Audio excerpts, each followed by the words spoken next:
tumekuwa na mjadala inayosema ambaye rais wetu alituambia yake 10 na ya Ruto 10.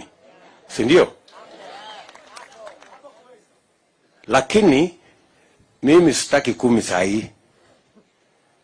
Nataka tuandikiane kwanza hii mkataba ya miaka 5.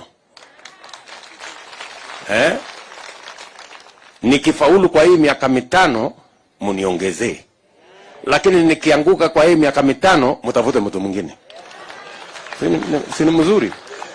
Kwa sababu kama mtu hajafanya kazi ile alipatiwa anaongezewa miaka ya kufanya kitu gani? Sijui kama naelewana. Mimi nataka tufanye hivyo kwa sababu mimi niko tayari kwa hii mtihani. Kwa sababu mimi najua sitaanguka, lakini unaweza kujuaje? Pengine nikizembea kazini huko mkuje mtafute mtu mwingine wa kuendesha maneno. Sijui kama tunaelewana. Kila kiongozi ambaye anapatiwa nafasi ya uongozi lazima atimize yale mambo wamekubaliana na wananchi. Tumekubaliana?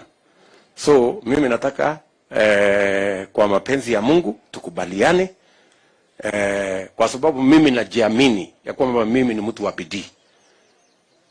Na mimi naamini ya kwamba yale mambo tutakubaliana Mungu atatusaidia na tutayatimiza. Sawa sawa? So mimi nataka mkataba kati yangu na nyinyi na Wakenya ya 5 years.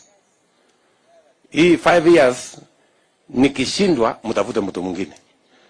Nikifaulu mniongezee miaka ingine 5 alafu mtapata mwingine.